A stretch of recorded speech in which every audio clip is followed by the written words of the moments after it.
पुरंदर तालुका पश्चिम महाराष्ट्रातील पश्चिम पट्ट्यात येत असून तालुक्याचे मुख्यालय पुणे शहरापासून केवळ 30 किलोमीटर अंतरावर आहे.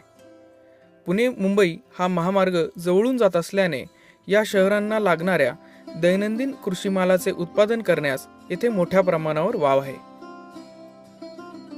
नमस्कार, मी ज्ञानेश्वर दत्तात्रय फडतरे, पुरंदर नॅचरल शेतकरी गट बोबगाव तालुका पुरंदर या गटाचा अध्यक्ष असून 2017 साली एकत्रित येऊन आम्ही सेंद्रिय शेती करायचं ठरवलं. त्यासाठी आम्ही 22 शेतकऱ्यांचा एक गट केला आणि शेती सुरू केली. 2018 साली परंपरागत कृषी विकास योजना या योजनेअंतर्गत सेंद्रिय शेतीसाठी आमच्या गटाची निवड झाली.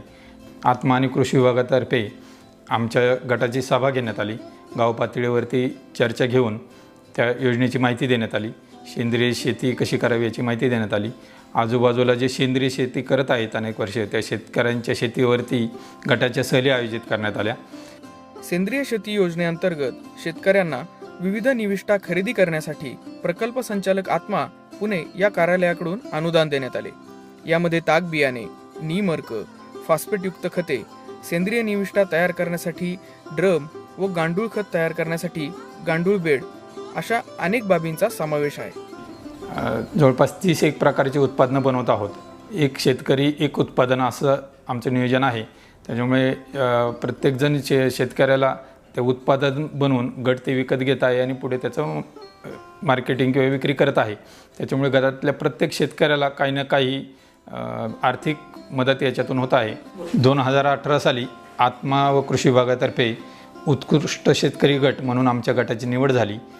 ते बक्षीस व पारितोषिक दिवंगत कृषी मंत्री माननीय भाऊसाहेब फुंडकर यांच्या हस्ते गटाला देण्यात आलं.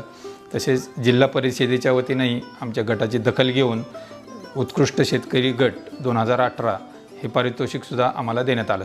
कोरोना महामारीच्या कालावधीत सोशल डिस्टन्सिंगचे पालन करून गटाने अनेक सोसायट्यांमध्ये भाजीपाला विक्री केली. भाजीपाला विक्री तर आहेच, पण त्याबरोबर एकत्र येऊन आम्ही जे काही प्रकल्प उभे करत आहोत त्याच्यामध्ये कोल्ड स्टोरेज, दूध प्रक्रिया उद्योग असेल, मुरघास टाकी असेल, फूड प्रोसेसिंग युनिट आहे, सामूहिक गोशाळा आहे. याच्यातून जे उत्पादन तयार होत आहेत त्याच्यासाठी लागणारं मनुष्यबळ आमच्या गावातच असल्यामुळे त्याच्यामार्फत रोजगार निर्मिती झाली आहे आणि आम्ही ते पुढे विक्री करण्यासाठी सुद्धा आत्मा